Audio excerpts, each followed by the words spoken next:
Simenon's Maigret, a series of plays based on the novels of Georges Simenon.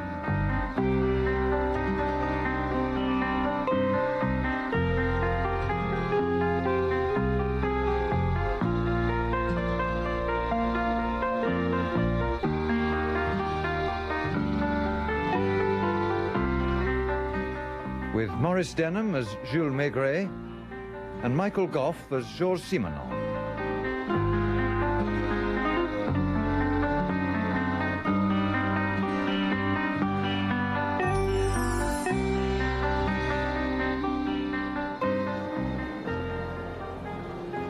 Your beers, monsieur. Thank you. Your health, Jules. It was a good party, I think. Oh, yes, sure. Well, it was Lapointe's first baby. We had to push the boat out a bit. Your health, George. How long has he been married?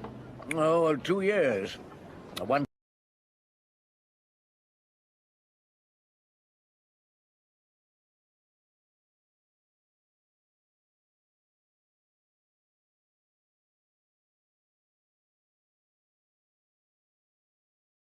time we thought he'd stay a bachelor the rest of his life. Unlike you.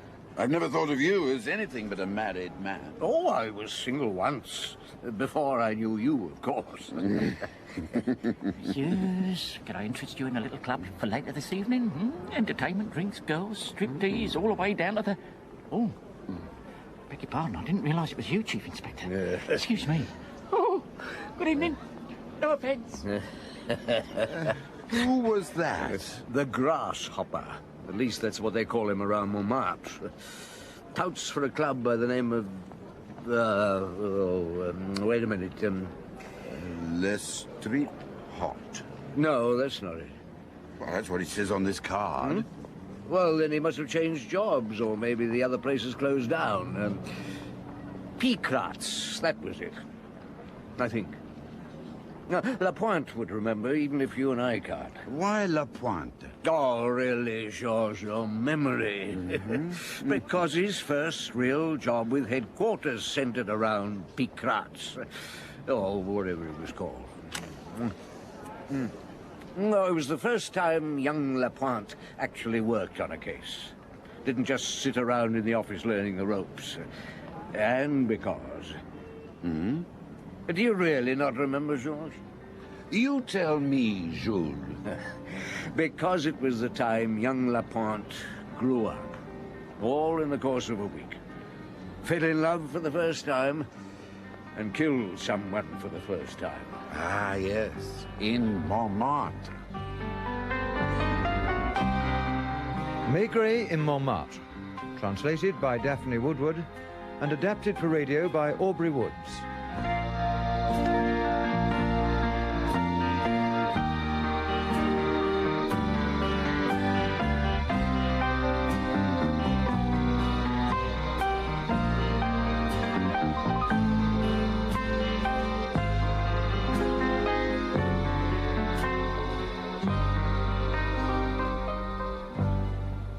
Montmartre, that's right. On a Monday night, or to be strictly accurate, Tuesday morning. According to the report from the La Rochefoucauld police station. Inspector Lognon's district, wasn't it? You are remembering. Is he still there? Yes, he'll die there. No ambition, that was it. And no imagination. Plods doggedly on, never questions those placed in authority over him. A model policeman. Well, you might have thought so. If only he'd told me to keep my nose out of his cases, he'd have been a chief inspector years ago. But would you have taken any notice? Well, that's beside the point.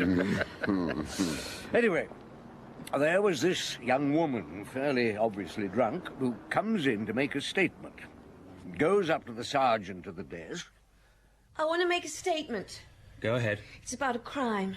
Well, there's been a crime committed. I don't know whether it's been committed. Well, then but it probably will be committed. In fact, it's certain to be. I see.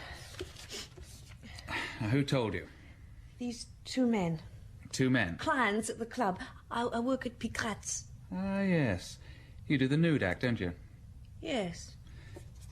So, some clients have been talking to you about a crime. Not to me. Who to, then? They were discussing it together. And you were listening? Yes, they were at the next table on the other side of the partition. When was this? About 2 hours ago.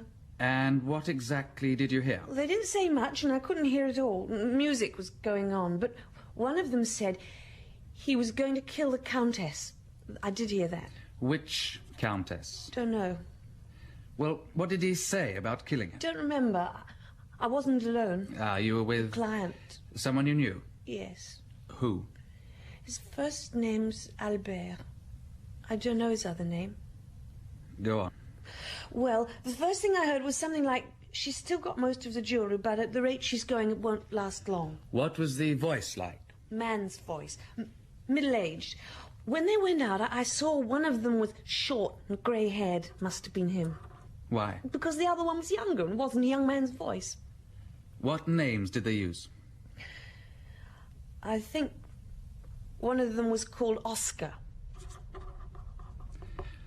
Go and sit down. Can't I go home? Not yet. I'll make a report.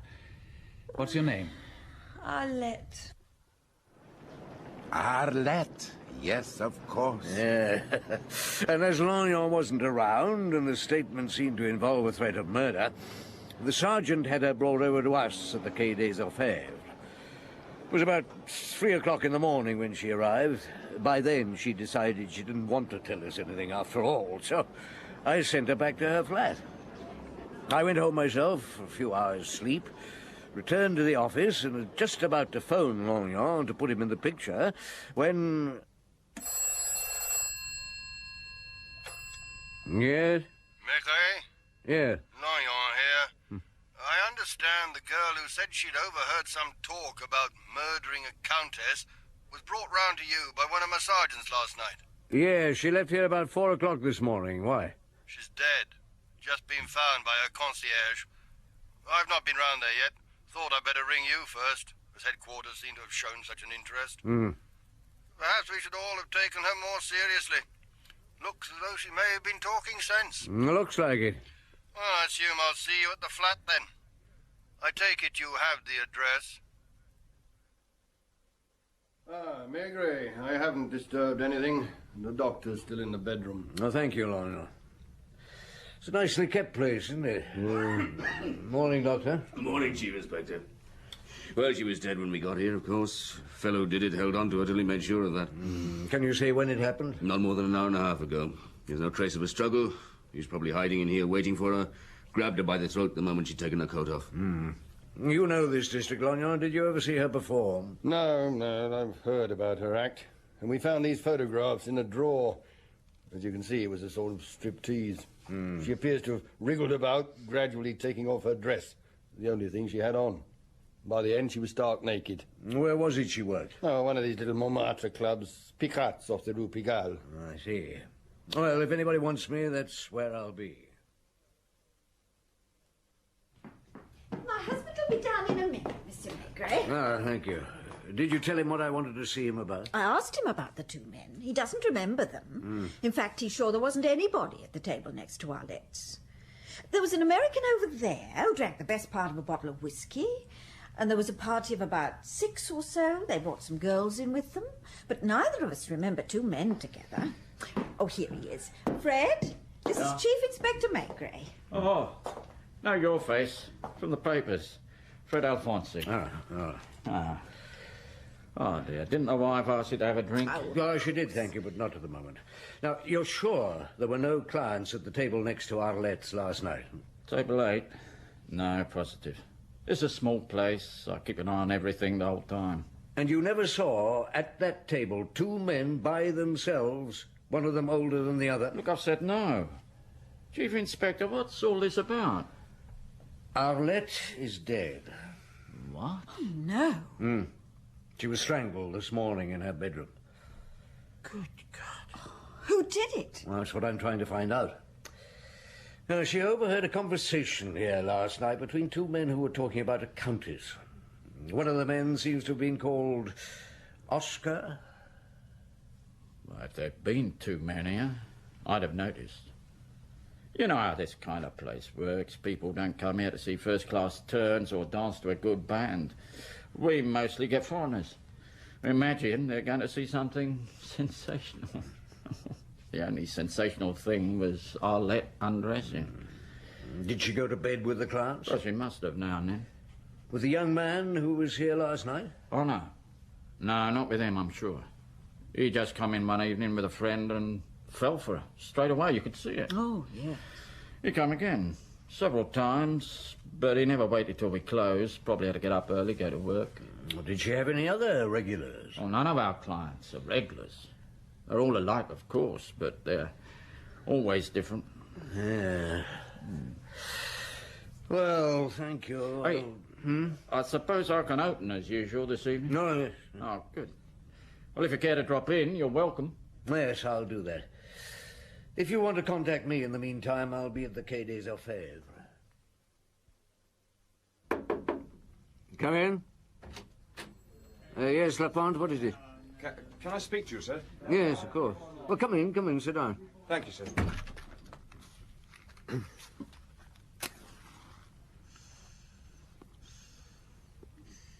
Well? When I saw her here last night, I wondered why she'd been brought in. Janvier told me what she'd been saying, and then the next I know, she's dead.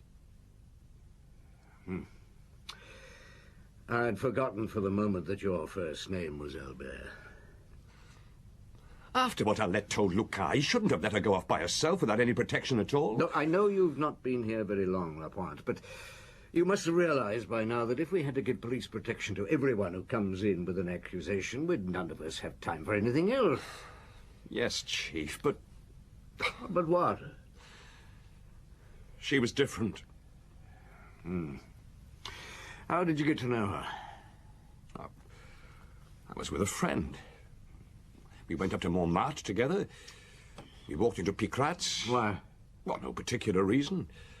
It was the first place we saw. How long ago was this? 3 weeks. That's all, 3 weeks. And that was how you met her? She came and sat at our table. My friend thought she was a whore. We had a row when we got outside. About her? Yes. And you went back there? Yeah, the following night. To apologize for the way my friend had spoken to her. What had he actually said? He offered her money to sleep with him. And she refused? Of course. Did she say anything to you about being in danger? Well, not in so many words. But I knew there were some mysteries in her life. Such as? Oh, it's difficult to explain. No one will believe me because I was in love with her. Was she in love with you? Last night I felt sure she was. Why? What did you talk about? Same as usual. About her and me. Did you ever go to bed with her? No. Did you ever ask her? No. And she never suggested it? Never. What happened last night? Did she say anything about it? No, she said you were with her, but she only mentioned your Christian name. I stayed at the club till 2:30. At what table? Number 6. Was there anybody at the next table to yours? No. Table 8? No, nobody. While you were talking to Arlette, she didn't seem as though she were listening to any other conversation. No, I'm sure she wasn't. Why? Would you like to work on the case with me, Lapointe? Yes, Chief, I would. Look, I'm not asking you because you were in love with her. No, sir. Oh, Maigret. Yeah? Well, the name? And address? Thank you. A Countess von Farnheim has been found strangled in a flat in the Rue Victor Massé. Come on, Lapointe. Let's get there. How anyone could live in a place like this, heaven alone knows. You'd think at least she'd get someone to take the bottles away. Where is she? In the bedroom. Through here. Fine. Come on, Lapointe. Yes, sir. Nothing's been touched, of course. I had a feeling headquarters might want to take over. Yes, well... Good Lord. Exactly. We found 2 hypodermics on that wine crate by the bed. She's about 60 or so. Doctor's not arrived as yet. Mattress cover's been slit open, so either the motive was robbery or someone wants us to think it was. Oh, mind out for that chamber pot. It's half full. Oh, thank you. Oh, not at all. This is the concierge, Madame Aubin. Madame Aubin, Chief Inspector Maigret, and... Inspector Lapointe. Madame. Well, I'll leave you all to it, then. Don't suppose you'll need the local police hanging around? Thank you, Lawyer. Oh, not at all, not at all. Have a look around, Lapointe. Right, sir. Well, now, madame, did the Countess live alone? She did. Did she have many visitors? Well, there was this young man. Young man? Nice-mannered, sickly-looking boy with long hair. He used to visit her. Called her aunt. You don't know his name? Never concerned myself with her affairs. Well, this desk, sir, is full of papers. Huh? She must have got every letter she ever got. There are hundreds of them. All from her husband, by the look of them. Love letters. Oh, why not? She can't always have been like this.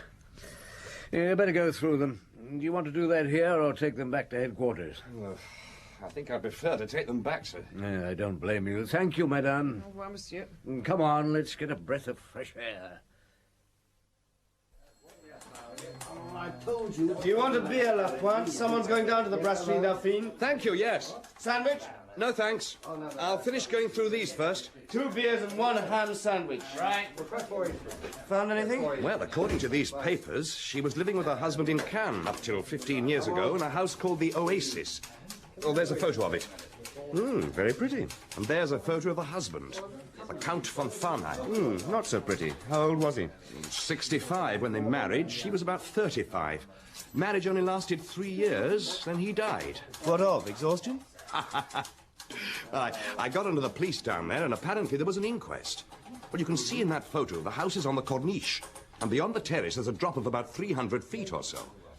Well, the Count's body was found one morning lying at the foot of the precipice. The theory was that he'd gone outside for air and sat down on the balustrade, then just passed out and fallen. Oh, yes. There were no signs of violence on the body when it was found, and no trace of poison was discovered at the autopsy. And what happened to her after that? Well, she lived on at the Oasis, entertained a great deal, gambled, drank. The local police say she had a string of gigolos, one after the other. And they got away with a good deal of her money.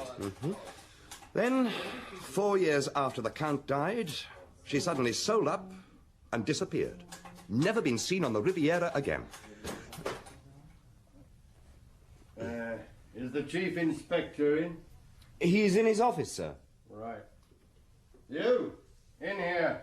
Yes, all right. Keep an eye on this young man, will you? Yes, of course. Who is he? I have reason to believe he may be a material witness in the case of the Countess von Farnheim. Where did you pick him up? At the Gare du Nord. When? This morning, 6:30. When you were both still in bed, I shouldn't wonder. Yeah, well, I'd better go in. Come in. I'm sorry to disturb you, Chief Inspector. No, not at all, Longyon. What can I do for you? The young man you said you wished to interview, friend of the late Countess. Yeah? He's outside. Oh, that was quick. Easy when you know the district, as we local police do. And this is the 8th time I've arrested him. Name of Mortimer. Philippe Mortimer. He's a drug addict. Where does he live? Block of flats on the Boulevard Rochechouart. He wasn't there, though. He'd packed his bag, so I followed him. I know his haunts. He needed money to get away, and he was looking for someone to borrow from. How did you find him? The concierge saw him take the first bus for the Gare du Nord. I found him in the waiting room and questioned him on the way over here. And? He either knows nothing or won't say anything. Was he the one who supplied the Countess with drugs? Unless it was she who kept him supplied. Anyway, they've been seen around together for several months. If you don't need me anymore... No, thank you, Longyon. You've done a good job. Then I'm not suggesting he killed the old woman. Well, neither am I. You're going to hold him? Perhaps. Tell him to come in, will you? Right. He's all yours, then. You, Mortimer, come in here. What do you want with me? A few questions. Thank you, Longyon. Now then, was the Countess von Farnheim your mistress? She was my protectress. In other words, you didn't go to bed with her? She was interested in my writing. And gave you money? She helped me to get along. And drugs? Sometimes. Why? She was lonely. Hadn't she any friends? She was always alone. Can I sit down? No. Did you make love to her? I tried to give her pleasure. In her flat? Yes. How old are you? 28. When did you begin taking drugs? 3 or 4 years ago. Why? I don't know. Tell me about the Countess. I don't know anything. But tell me what you do know. She used to be very rich. She was married to a man she didn't love, an old fellow who never gave her a moment's peace, and had her trailed by a private detective. Is that what she told you? Yes. He used to get a report every day, describing all she had said and done, almost minute by minute. Was she already taking drugs by then? I don't think so. He died, and everybody tried to grab the money he had left her. Who was everybody? All the gigolos on the Riviera. Professional gamblers. Her women friends. Did she ever mention any names? Well, I don't remember any. Did you ever hear the name Oscar mentioned? I don't know anybody of that name. She never seemed to be afraid of anyone? She was only afraid of dying all alone. When did you last see her? Well, the day before yesterday, in the morning. Are you sure it wasn't yesterday morning? Yesterday morning I was ill and stayed in bed. What was the matter with you? I'd been out of dope for 2 days. Wouldn't she give you any? She swore she hadn't any. And you haven't been back there since? No. Now, listen, the Countess's body was found yesterday afternoon about 5 o'clock. The evening papers were out already, so the news didn't appear till this morning. But you spent the night looking for money so you could get away from Paris. How did you know the Countess was dead? Well, I went along her street and saw a crowd on the pavement. What time was that? About 6:30. Yeah, you thought you'd be suspected, did you, when you heard she'd been strangled? It's always like that. So you decided to go away. Who gave you the money? A friend. A man. Who? I don't know his name. Look, you'd better tell me. I don't know. All right. Have it your own way. Luca! Yes, sir. Look, take this fellow out to the confessional and keep him there until he decides to come clean. I don't care whether it takes 24 hours or 3 days. When you're tired, hand over to someone else. Right. This way. But I've told you all I know. This isn't fair. I can't tell you what I don't know. Excuse me, sir. Yes, Lapointe. There's an old girl in black sitting out there. Yes, what about her? She's Arlette's aunt. Saw a report of her murder in the papers and came straight here from Monsieur this morning. She's identified Arlette. Wants to have a word with you. Oh, I see. Well, let's hope it doesn't take too long. I want my lunch. You'd better show her in. Right, sir. Will you come this way, please, madame? Thank you. Chief Inspector Maigret? Yes, madame. Please take a seat. Thank you. I believe you've identified the body. Indeed I have. I'm afraid there is no doubt it is the remains of my poor unfortunate brother's child. He died, you know, when she was 2 years old. No, I didn't know. Now, your sister-in-law lives in Lisieux? Never left the place. Do you think she will have seen the newspaper with her daughter's photograph in it? Undoubtedly. The photograph was on the front page. Well, don't you find it strange that she's not got in touch with it? Not in the least. She would certainly not do so. She's too proud. In fact, I'm convinced that if she were confronted with the body, she would swear it was not her daughter. I know she has heard nothing from the girl for the last 4 years. Yes. I would say nobody could live under the same roof as my sister-in-law. But there was another reason. A woman in whom I have every confidence and who goes once a week to Caen, where she is part owner of a shop, swore to me on her husband's life that not long before my niece left home, she met her at Caen, just going into a doctor's house. Yes. And not just an ordinary doctor, Chief Inspector, a gynecologist. In other words, you suspect your niece of having left the town because she was pregnant? Frankly, yes. Earlier that year, I remember, my sister-in-law decided to take her to La Bouboule for a holiday. Yeah? She left Lisieux for good 3 or 4 months later. And she couldn't have been more than 3 or 4 months pregnant then, because it didn't show. Well, that exactly fits in with her visit to La Bouboule. And I'm perfectly certain it was there that she met the man by whom she became pregnant, and she most likely went off to join him. If it had been a Lisieux man, he would have either arranged for an abortion or gone away with her. Yes, I see. Well, thank you for coming to see us, madame. You're going back to Lisieux, I suppose? Oh, no, not today. I have friends in Paris, and I shall probably spend a few days with them. Now, don't hesitate to ring, Inspector, if you need me. No, thank you. I shall always be ready to help. Yes, I'm sure you will. Good day. Dear Chief Inspector? Oh. Inspector? Now, look, you're not going to let me get any lunch, are you, Lapointe? I was looking forward to a nice cold beer. I've just been on the phone to Nice. They found the report on von Farnheim's death? Yes. Nothing obviously suspicious, but they give me the names of the servants who were employed at the house, which you may find interesting. Now, there were 5 of them. Antoinette Maigret, age 19, housemaid. Rosalie Moncoeur, 42, cook. Maria Pinaco, 23, kitchen maid. Angelino Lupin, 38, butler. And Oscar Bonvoisin, 35, valet chauffeur. Oscar, at last. I suppose nobody knows what's become of all these people. Oh, the police at Nice have found an employment bureau which specializes in staffing big houses. It's kept by an old lady who's been there for over 20 years. She doesn't remember Count von Farnheim or the Countess or Oscar Bonvoisin, but not more than a year ago, she found a job for Rosalie Moncoeur, the cook. It's with some South Americans in Paris. Now, I had their address. Yeah. 132 Avenue d'Iéna. Anything known about the others? Well, they're following that up. Shall I go and see her, sir? No, sorry, Lapointe. I think it's better if I go. Yes, sir.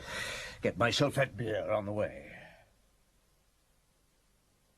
I'm sorry to have to ask you into the kitchen, but we have a lunch party in half an hour to prepare for. No, not at all. It's very kind of you to see me, Madame Moncoeur. I'll try not to take up too much of your time. Now, I believe you once worked for the Count and Countess von Farnheim in the south of France. You don't mean to tell me you're digging up that old story? Not exactly. Did you know the Countess was dead? It happens to everyone. No, I didn't know. She was murdered. Who killed her? Well, we don't know yet. That's what I'm trying to find out. Do you remember an Oscar Bonvoisin who worked with you for the von Farnheims? Him? Oh, yes. You didn't like him? He was a valet. I don't like valets. They're all bone idle, especially when their chauffeurs as well believe they're cock of the walk. You think he may have killed the Countess? It's possible. Can you give me a description of him? As he was in those days, yes. But I don't know what he looks like now. At least... Yes? A few weeks ago, I went to see my brother in Montmartre. He has a cafe in the Rue Colincourt. On my way there, I passed a man in the street I thought I knew. He looked at me, too, as if he was trying to place me, and then suddenly he began to walk very fast, turning his head away. And you thought it was Oscar? I'd almost swear it was. Tell me, what kind of a man was he?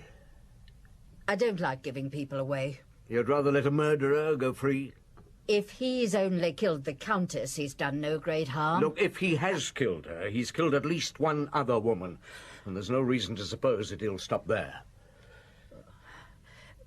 He wasn't tall, rather on the small side. He used to wear high heels to make himself look taller. I used to tease him about it. He was very dark, very thick hair, black eyebrows. Some women thought him irresistible. Not me. Anyhow, he had all the women he wanted, and not only the servants. No, you think he had an affair with the Countess? Before the Count had been dead 2 days. How do you know? Because I saw him come out of her room at 6 in the morning. That was partly why I left. And when the servants begin to share the best bedroom, that's it. Did it ever occur to you that the Count might have been murdered? It was none of my business. But it did occur to you? It occurred to the police, too, didn't it? Else why did they ask all those questions? Could it have been Oscar? I don't say that. She was probably just as capable of doing it herself. How was she killed? Strangled. And who was the other woman? A girl, 20 years old, came from Lisieux. Nothing to suggest she ever lived on the Riviera. All we know is that she once visited La Bourboule. In the Auvergne? Yes. Oscar came from the Auvergne. Did he, indeed? I don't know exactly what part, but he had a bit of an accent. Had he changed much when you saw him a few weeks ago? He was fatter, and his hair was beginning to go grey at the temple, but I'm sure it was him. Anything else? He was very smartly dressed, I remember that. Look at the time. You'll have to excuse me, but I need the kitchen to myself. Of course, Madame Moncur, I understand. And thank you. Lapointe. Yes, sir. Is Lucas still in the confessional with Philippe? Yes. Well, get him in here. Yes, sir. Janvier. Yes, sir. Get on to the press. Tell them we've questioned Philippe Montmartre for several hours and no result. And that chap's like a wet rag, but I've got nothing out of him so far. Sorry, Chief. we're letting him go. What? If Oscar Bonvoisin did kill those two women, we'll get him eventually, but it'll take time. And before we catch him, he may bump off someone else for knowing too much. And you think we could use Philippe? As bait. Because if he does know something, which I'm convinced he does, Oscar must be feeling very uneasy. A drug addict can't be trusted. Philippe said nothing yet, but that doesn't mean he'll keep quiet forever, and Oscar knows it. And if the press publishes the fact that we've released him, Oscar may try to get rid of him. Exactly. But I realize there's the risk we may be landed with another corpse, but I intend that we keep a very close eye on the boy. He must be needing dope badly by now, and Oscar may be his only means of getting it. We'll let him go at dusk. It'll be easier to tail him then. Now, Luca, Lapointe, I'll leave that to you. Right. Oh, and get Longyon and some of his men on it, too. Yes. He's always saying how well he knows Montmartre. Now's his chance to prove it. I'm off to Picrat's. This whole business started there, and I have the feeling it may well end there. If anything turns up, phone me. Evening, Chief Inspector. Evening. Thought you might come in. What now, Randy? Oh, thank you. Is your wife not here? Yeah, she's upstairs. Giving a lesson to the girl who's replacing Arlette. Doesn't it interest you? She's quite pretty. Yeah, good health. Oh, thank you. A better figure than Arlette, but it's not the same thing. At least she's alive. Yeah. You were asking before about a fellow named Oscar. Yes. Well, I don't know how to explain it properly, and I don't know if there is such a person, but what I do know is that there was somebody who had hold over her. What sort of hold and why, I don't know. But if there was somebody, do you suppose she suddenly got sick of him and decided to give him away? Well, when she went to the police station, she knew a crime was to be committed and that it involved a countess. Yeah, but why did she pretend she'd found it out here, listening to a conversation between these two men? To begin with, she was drunk. Perhaps she drank to screw up her courage. Perhaps young Albert had more effect on her than he realized. Oh, by the way, I've discovered he's one of your fellas. Yes, I didn't realize it was Lapointe who was with her until he told me. He wasn't on duty. No, he was genuinely in love with her, you know.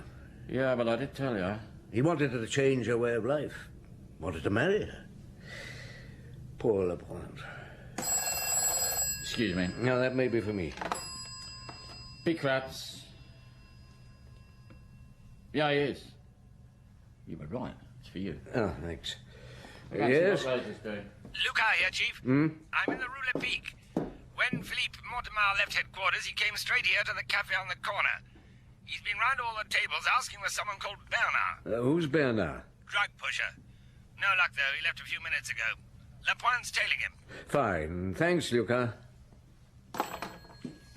Hey, it's all right if Rose and a girl run over the act down here, Chief Inspector. Huh? Oh, yes, of course. Good. You might even enjoy it. Right. Remember what I told you? You come in through there. No, wait a minute, dear.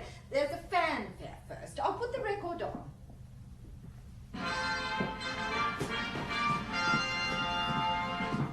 Now. Oh, dear, dear, dear, dear. Rose knows how to teach the girls what to do. But this one, never be a patch on Arlette. Now the shoulder strap. No, slowly. You'll never last the music out if you do it as fast as that. That's it. Now go right around the floor. Shall I? Yeah, that'll be for you. Maigret. Lapointe here, sir. He's got as far as the cafe in the Place Constantin Pequeur. What's he doing? Still seems to be looking for someone. Nobody following him? Nobody, except us. Just take it That's Inspector Lorgnon and myself. Where's Lorgnon? Over the road, outside the cafe. Well, ask him to have a word with the cafe proprietor. Not in front of the customers, if he can help it. Tell him to ask if he knows Oscar Bonvoisin. And tell him to ring me as soon as he's done it. Right, sir. Please don't trail the dress on the floor. You'll ruin it.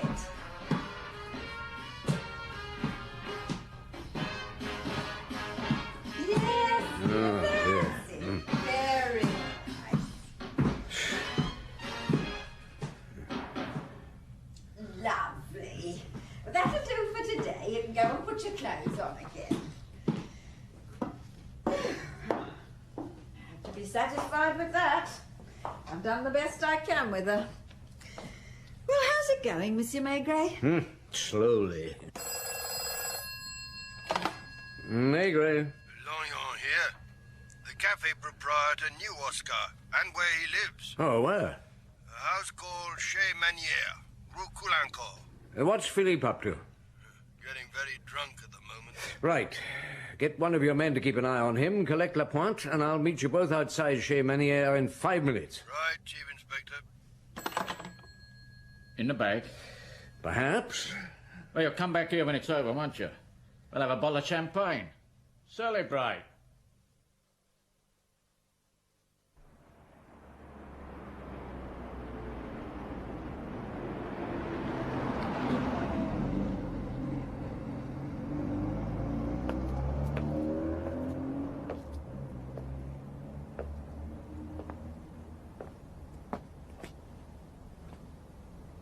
Lorgnon? Over here.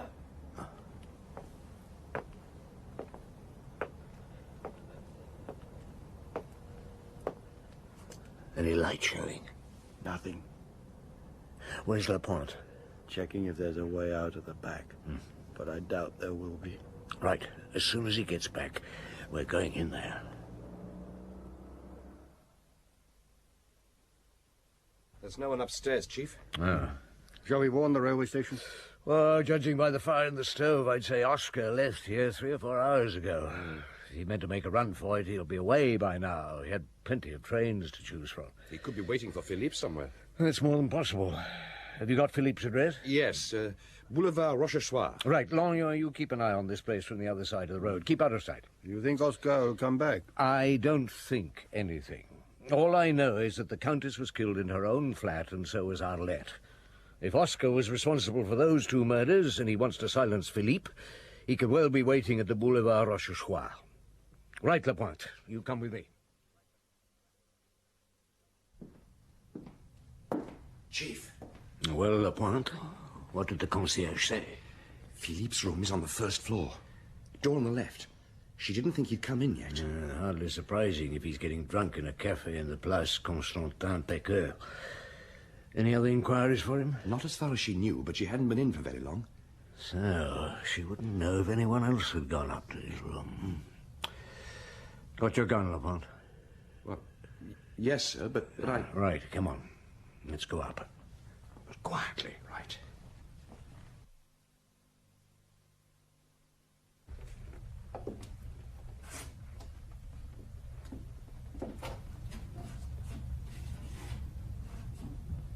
There's someone moving about in there. Yes. In? Ah, Monsieur Bonvoisin. I am Chief Inspector Maigret. Take him, Lapointe!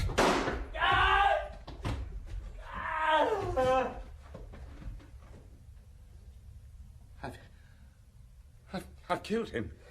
Let's have a look.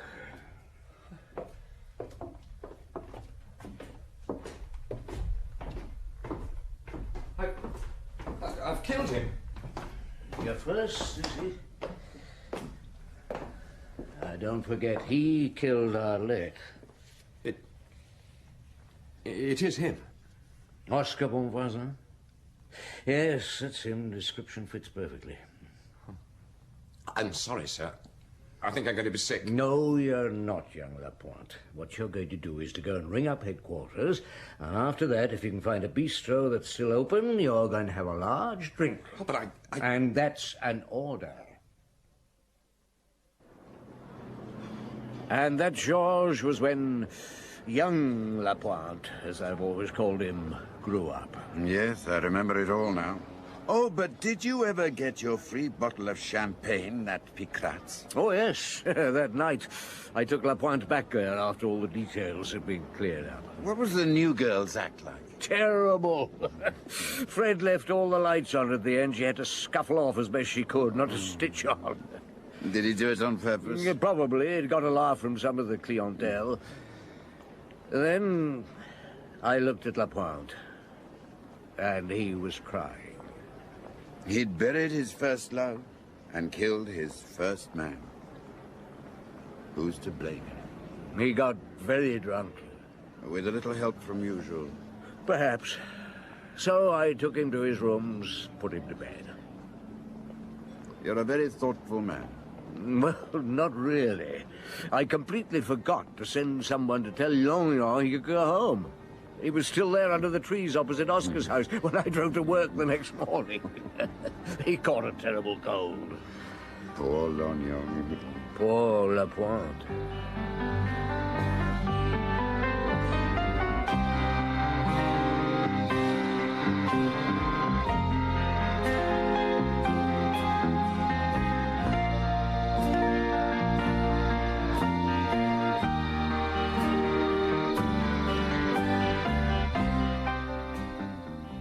In Maigret in Montmartre by Georges Simenon, translated by Daphne Woodward and adapted for radio by Aubrey Woods, Maurice Denham played Jules Maigret and Michael Gough, Georges Simenon. Lucas was Brian Haynes, Lapointe, John Rye, and Janvier, Sean Barrett. Inspector Lognon, Garrard Green, Fred Alfonsi, Hayden Jones, Rose, Maddie Head, and Philippe, Michael Burlington. Other parts were played by Catherine Parr, Nicolette Mackenzie, Kathleen Helm, and Peter Craze. The play was produced and directed by Glyn Dearman.